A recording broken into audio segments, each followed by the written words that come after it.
Okay, sorry. Trouble on this side. This tripod is not very friendly.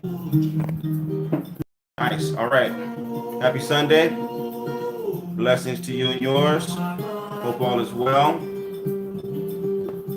We're going to explore more lessons on leadership during crisis. And I hope to share some simple but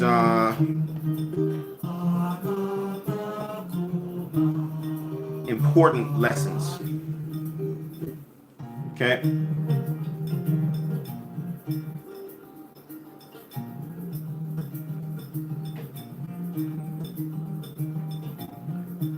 So I'm going to give folks some time to join us. Just a minute or two. Let's go for two, more precisely. Do a little technical adjustments here while we wait.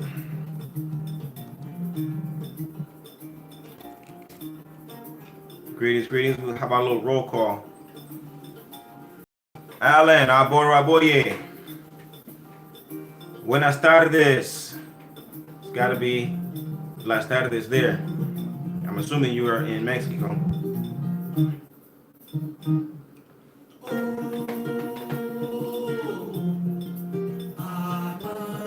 We got some magnificent spring rain that's come in with us right now, which is really great. Mr. Walker, what's happening, sir? Yeah. Saludos. I hope you're practicing social distancing. Que estás alejándote de los demás. Nice. Okay, I saw something there. Your message. I saw a message that came through. I'm sorry I wasn't able to respond to it in time.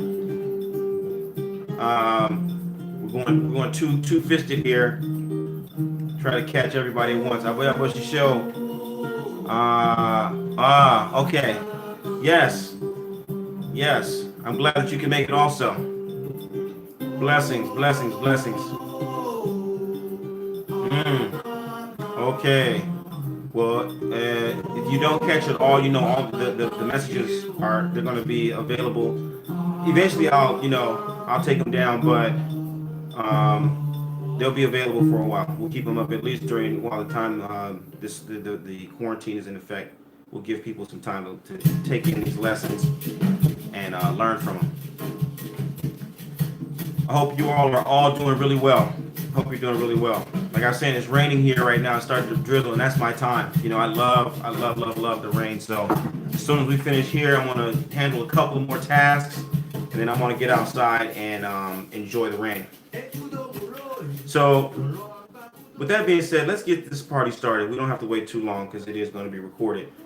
Blessings to you all. Welcome to the Orisha Lifestyle Academy. I am your instructor today, Obafemi Origuwa. Today I want to share the 6th of 7 lessons on leadership during crisis. When I did the math on that, there are really more than 7, but these are like 7 core lessons. I think there are maybe 10 lessons that I have for leadership in crisis. And either way, this is the 6th. Tomorrow, I think I'm going to wrap it up. This will be my last lesson tomorrow on leadership in crisis. And I think over the time I've been giving a little bit of insight into, where these best practices and bright ideas are coming from. It's like, this is lived experience. And lived experience is one of the greatest strengths of Orisha Lifestyle, of Ifa in particular.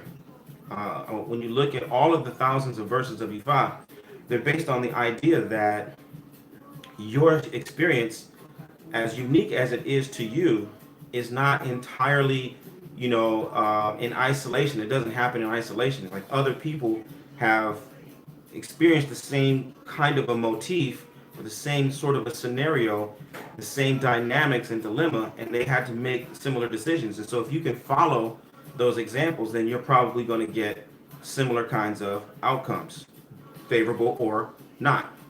And so, based on my lived experience and my experience of, watching other people and helping other people during crisis, these are some of the places that I'm drawing from to share these lessons with you.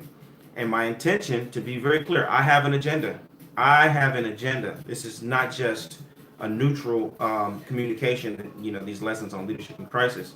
My agenda is for you to come out of this thing in a month or 3 months or 6 months, whenever this quarantine process, transitions and evolves. I want you to come out of this experience with a gem. I want you to come out of this with something tangible that you can say, I am better off today than I was in March of 2020.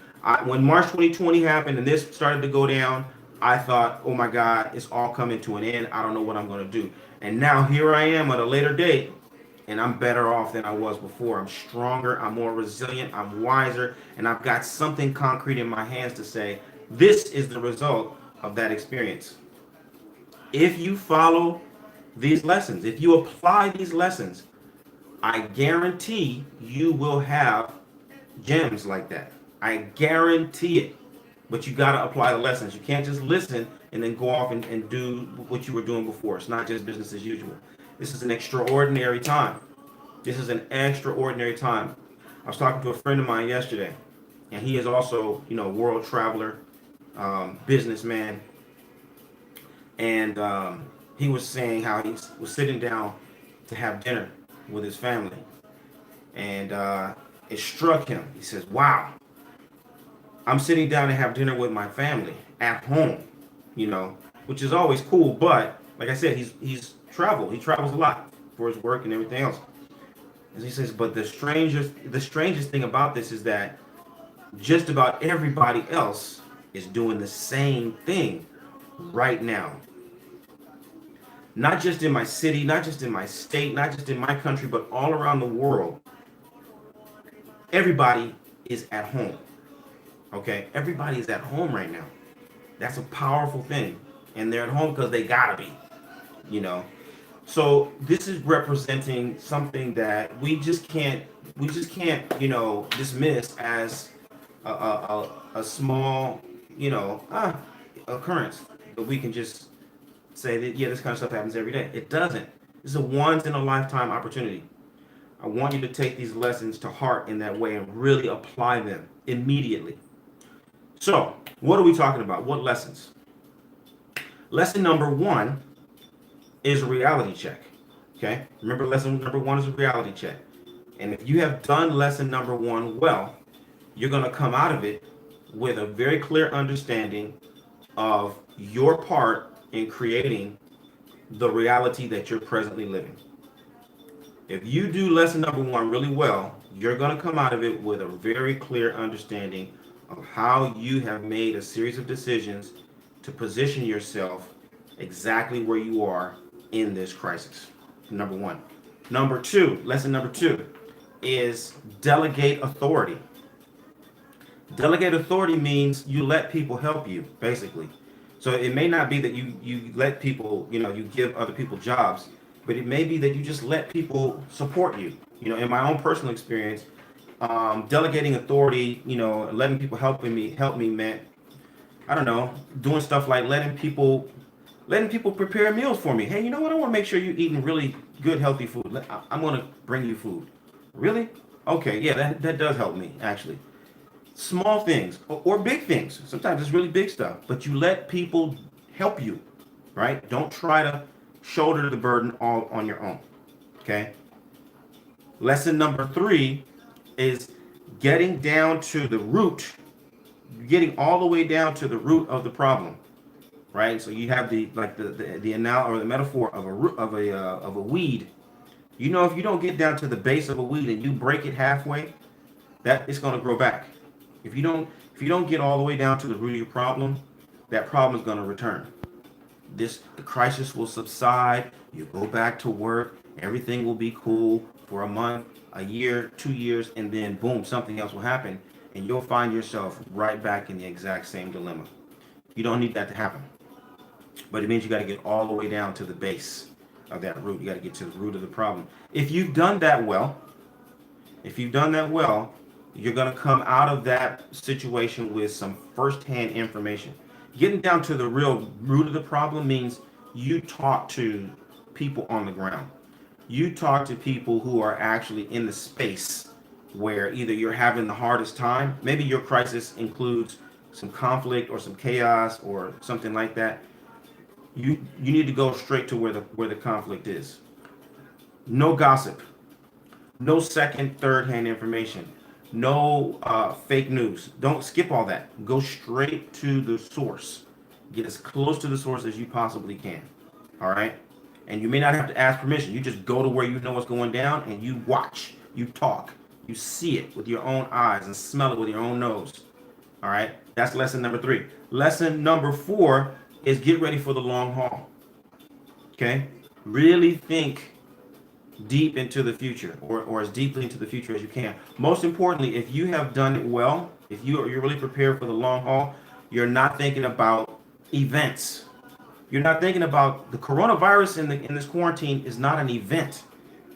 Just like the Black Monday was not an event. The dot-com bust was not an event. The housing bust was not an event. 9/11 was not an event. Those were processes. It took many, many, many, many steps and stages and phases and lots and lots and lots and lots of decisions that set the stage for all of those things to transpire the way that they did. And in the wake of all of those things, a whole new process evolved and a new reality came to be. So it will be for you. If you're thinking about the long haul, you're going to respect the process and you're going to start coming out of the process or coming out of your thinking about the process with a whole new set of methodologies. Like you're going to be looking at as a whole process, as a trajectory. We're in phase 1, phase 2, phase 3, phase 4, phase 5, phase 6. If you've done that, thinking about the long haul well, you will have some concept of different phases of your evolution and your change. Okay? That is lesson 4. Lesson 5 is do not waste a good crisis. This is a good crisis. This is a great crisis. This is a life-changing crisis. Okay? How do you know you've done well with that lesson? You will shake all your excess weight or a lot of your excess weight. If you do this well, you'll be real clear about who's on your team, who's in the bleachers, who are the opponents. All right? You'll know that you have not wasted this crisis if you are very clear about who's on your team, who's in the bleachers, who are your opponents. For example, okay? You got to get real clear about that. Everybody's just not everybody. It's just like this free for all. Everything is just relative. Not during a crisis, man. Some people are on your team. Some people are ride or die. Some people you want in a uniform right next to you, side by side. I want this person right here as it's going down because this person is really proving to be on my team. This person is in the bleachers. They'll come to the games. They'll buy the jacket and the brochure. They'll have lots of beer at the game. They'll root really loud, but then they're going home. They're not getting on the field. They're not gonna play. They're not gonna suit up and you know what I'm saying, and fight the battle with me. Right? That's if you have not wasted this crisis, you'll be more clear about those distinctions of people. All right. Lesson number 6, which is today's lesson, is stay in the light. Stay in the light. Okay? So, when I say stay in the light, what am I talking about? Of course, a couple of months ago, I posted something on Facebook and I asked people, what do you guys think is my favorite Tupac song? Right? And I'm pretty sure it was Fighting Day who said, when you're feeling yourself, it's like all eyes on me or something like that. And I laugh because it's true. I got 2. I mean, I got so many favorite Tupac songs, but there's 2 that just like, oh man, you want to see me try to dance? It's those 2. All Eyes on Me. I love All Eyes on Me. and the other one is Picture Me Rolling. All Eyes on Me and Picture Me Rolling, because you realize that when you listen to those songs within the context of what Tupac was living, you come to the point where you realize, you know what? There's no way that I'm going to get out of the limelight. There's no way that I can hide from this. There's no way that I'm going to be able to escape this, or, like, you know what I'm saying, just put my head in the sand for a minute and then, hey, no, no, no, no, no, no. Stay in the light. And let me tell you what the principle behind this is. It's not about being you know what I'm saying, a celebrity or something like that, or trying to, like they say, all press is good press. I don't mean it like that. What I mean is that in times of uncertainty, in times of great doubt, when everything is being questioned, it's human nature to scrutinize. Everybody's scrutinizing, scrutinizing, scrutinizing, right? Everybody's a suspect. Everything you do becomes the cause for a whole bunch of speculation. And so I think in the last lesson, I had given some insight into, or I alluded to, a personal crisis that I had a few years ago. And I remember as it was going down, the antagonists, if you will, were utterly obsessed with me in the most bizarre way. Um, they were obsessed, and their obsession had led them to um, follow all of my online activity, to the point that they would be trying to figure out why I was wearing certain colors. Why is he wearing that color? What does it mean when he says this? And this picture that he put there with this little icon, what does that mean? I mean, it was really bizarre. It was really bizarre. And this is the internet age, and so every time they would do something, somebody else would tell me. You know what I mean? Like, hey, this is what the minions are up to today. And we would laugh, kind of, but it was kind of like, that's weird. Right? But all of those things help to reinforce the realization. Oh yeah, you there's no reason to be trying to, duck and cover, right? The light is on you. Everybody is scrutinizing. Stay in the light. But what do you do while you're in the light? You be transparent. You be transparent. This is the key to staying in the light. It's not just shining the light on you. It's being transparent about your true values, your real goals, who you are, and what you're made of. Anybody who's close to me for more than a day is going to hear me say one of my favorite mantras, which is, the only way for you to know what you have is to test it. It's the only way you're going to really know what you got. You got to test it, right? And so when you do test it, what it does gives you the opportunity to demonstrate what you really believe, right? What are you really going to put your time in? So to go a little bit deeper into the principle, there's a tandem nature to reality. Reality has a tandem nature, characterized as dark and light, which is the binary code which forms the basis of Ifa, dark and light.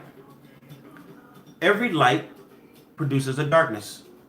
Every light has a bright, has a shadow. So you have the opportunity, as light emanates from you, as your presence creates light, it's going to create shadow. The brighter your light, the darker the shadow. And that's going to constantly force you, or create the opportunity for you to clarify your focus. What are you going to focus on? Are you going to focus on your light, which is your values, which is your beliefs, which is your vision, which is your goal, which is your purpose? Or are you going to focus on the shadow, which is doubt, which is fear, which is antagonism, which is, haterism, which is, what I'm saying, whatever antagonistic, contradictory energy goes along with the position that you've taken? Because if you take a position, automatically somebody else is going to take opposition, right? They're going to oppose you one way or another for a variety of different reasons. But either way, what you got to know is that's nature. It's going to happen. It has to happen. But what it creates for you is an opportunity for you to choose. You're going to focus on the light, or you're going to focus on the dark. All right. So again, case in point, I'm going to keep going back to this. This example. It's the most recent like crisis that I can point to that says that this is how I live these principles, and these lessons are very real. So on the day that this crisis broke, it was a scandal, right? But let me tell you what was happening on that day. On that day, I had been invited to do a 3-day workshop in a Bay Area city, which there was a community-based organization, and they work with um, these are people who are breaking the cycle of mass incarceration, right? So these are men and women who have been incarcerated themselves. They've done 5, 10, 15 years in solitary confinement. They've been in and out of different kinds of prison situations since their youth, and now they have committed themselves to working to save other people that burden. And so they wanted to learn how Orisha lifestyle could help them in that process. And so we did a series of workshops, and I call it Village Culture. So I compiled, a variety of different activities, ceremonies, um, um, etc. Exercises to go down there and walk them through different principles of Orisha lifestyle, so that they could apply them in the community. Magnificent. Some of the most powerful work I've ever done. And when I came back to my room, I, you know, listening to music and logged onto Facebook. And as I was scrolling through, it was literally like almost simultaneously, boom, this controversy broke. This scandalous information was put out on Facebook. And I watched it and I watched it spread like wildfire, like minutes, like the thread went from 10 to 20 to 60 to 80 to 100 to 100, right? And then it started to spread out into other places. And I'm watching it and I'm looking and I know the people, I know the people in this part. How can people lie like this? How can people, gossip like this? How can people, right? And I was just, my God, I couldn't believe it. And I was ready to go into action. I was ready. But something happened. I remembered something. I realized something. It was Oseifa on that day. It was Oseifa. Oseifa is our worship day. And because I was doing this workshop, I was getting ready very early. I didn't do my Oseifa. And so all my equipment, my tools, my divination tools were right there next to the computer. And so I was like looking, Ifa and clap back, and Ifa or clap back, Ifa. And today they'll say Ifa. What are you gonna focus on?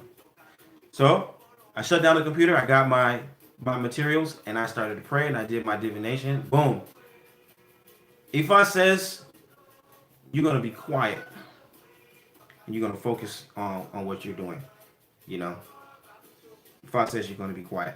And literally, it's a verse of Ifa wherein a farmer had been the victim of theft. There was a guy who was coming to the farm and stealing, and he was stealing and he was stealing. He would come back to the farm and steal from the farmer every season, right? And while he was there, he was looking through a wood hole in the barn, and he saw the farmer's wife poisoning him. This is the Ifa that I cast on the day. Okay? And so the thief was looking and he says, I'm seeing the farmer's wife about to poison him. If I say something, I have to admit that I'm a thief and that I've been stealing from this guy for years. Now, the caveat to this is that the farmer knew that somebody had been stealing from him. But the farmer had enough surplus that he considered it like a sacrifice, like alms. This guy isn't cutting into my profits. He's just stealing enough to feed himself or whatever, no problem. So the farmer never had, come down on the thief. So now the thief is looking and he can see that the farmer is about to be poisoned by his wife. And now the thief has a dilemma. If I say something, then they'll know that I'm a thief and they're going to know that I've been stealing all this time.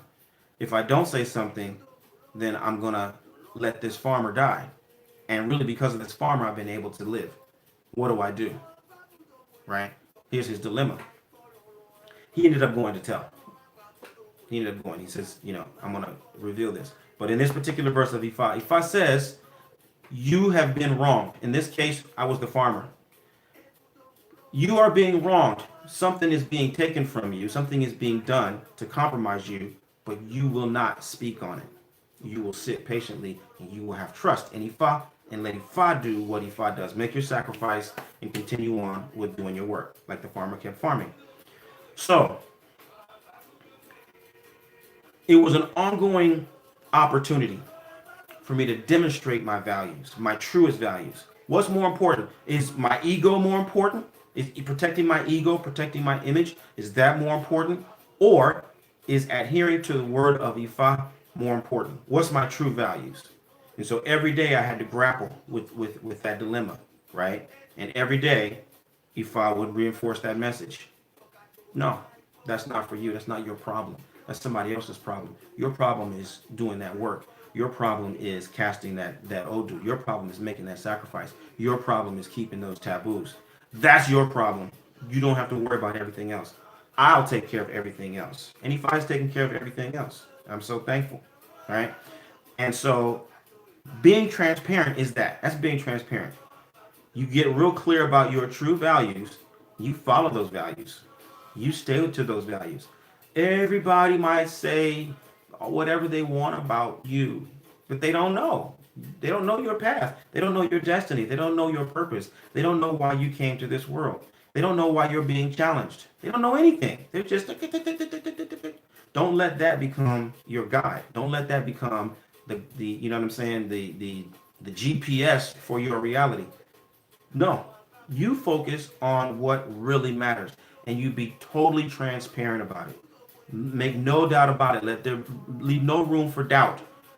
This is what you believe in. In the face of this crisis, everyone around you should be 100% clear about what your values are. You should be expressing those values in everything you do, every single day.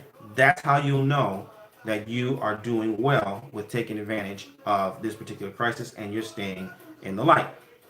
All right. Secondly, you'll know that you're being successful with this if you can be not only be transparent, but be consistent. When I say be consistent, what do I mean? I mean that what you communicate publicly is the same as what you communicate privately. What you communicate to the outside world is the same as what you communicate to your inner circle, right? You stay consistent. That's key. Okay, because like I said, in this age of communication, the internet, age, it's a matter of seconds, right? Minutes, hours, days. That how you're communicating inwardly is going to be conveyed to the outside world. And so when people who are close to you get wind of things that are floating around on the outside of your inner circle, when what you have said privately meets with what you said publicly, when they come together and people see that they're consistent, then they're going to be more apt to trust you. They're going to understand that you are being true, that you are consistent, that you're not, duplicitous, right? So what I'm saying to you now is what I was saying in the shrine with my people, right? The way I'm talking today is the way I was talking 5 years ago. There's no contradiction. It's not like you can say like that this is these are two different people. Of course, you grow and you evolve and you change, but essentially we're following one line. So you want to be consistent. Be transparent, but be consistent. Thirdly, you want to be strategic at the same time. So this is a nuance of being consistent in the sense that when I say be strategic, what I mean is, how they say you praise in public and you criticize in private, right? Well, that you're being strategic about how you communicate that way. in this regard, as a leader, what you need to do is you need to be confident in public and, maybe concerned in private. You're confident in public, but you're concerned in private. You express your insecurities and your doubts in private. That is strategically appropriate for you as the leader. Okay. At the very least, what you're doing when I say be confident in public is you're conveying to the people who look to you for guidance a confidence and a certainty that we will get to the bottom of this. We will solve this problem. We will gather all the pertinent information that will allow us to understand what's going on. At the very least, right? That's what you can say. We will find this out. We will work together to make sense of this confusion. Right? But then behind closed doors, you start to look at, well, okay, now these are the holes. These are the spaces that we don't know anything. This is the real big problem. And you address those things with the appropriate people who can actually help you to address those things, who can help you to solve those problems. All right? Because at the end of the day, all of this is going to help you to really get to the goal of these all these 6 lessons leading up to this. I don't want you to just survive the crisis. What I want you to do is I want you to transform in the midst of this crisis. This is the opportunity for you to transform. Okay? So as things are going on, as doubt is raising to higher and higher levels, as everybody is being scrutinized, as everyone is scrutinizing themselves, as fear takes over, what you need to do is get super duper clear about who you are, about what you believe, about what your values are, and you need to convey those values consistently and strategically 100% of the time. Okay? And as you're able to do that, it's going to align you with your values. See, this is the time where all of the fluff gets to get, stripped away, and you get to live according to what you really, really believe, and you get to show people what you really believe in. And as you're able to do that, see, now you're not going to be sending some mixed messages, and people know what they really can get behind. Say, oh, this is what you're really about. This is where you really stand. When in the midst of this crisis, when I saw you stand in this particular way, and I saw you take this particular position, and you exuded this particular kind of energy, and this was your message, then I could really see who you were. I could really see what you're made of, and I can tell that's the kind of person I want to align myself with, right? But under ordinary circumstances, while everybody's comfortable, we all can get our Starbucks, and we can, have whatever kind of clothing. Our clothes are all going to the cleaners, and we're eating out here, and we're dining there, and we're going on vacation any other place. It's easy to pretend. It's easy to put on airs. It's easy for you to, project a certain kind of an image. But when it hits the fan and everybody really is afraid, and you really are afraid, and we're uncertain about what's going to happen next, when you can maintain your position, then people are going to be more clear about who you are. And it's going to give them so much more confidence in getting behind you as their leader, standing shoulder to shoulder with you, right, as their true peer and their colleague, right? And that is the nature of transformation. That's how you find your life's work, folks. That's how you find your life's work. And the last thing I want to say is that most people don't know. The problem that most people have is that they don't know what problem they're solving. The problem that most people have is that they don't know what problem they're solving. And this is what I know from after teaching thousands and thousands and thousands of people. This is what I know after casting Ifa for, hundreds and hundreds and hundreds of people. Most people don't know what problem they're solving, and that's the problem. Okay? That's the problem.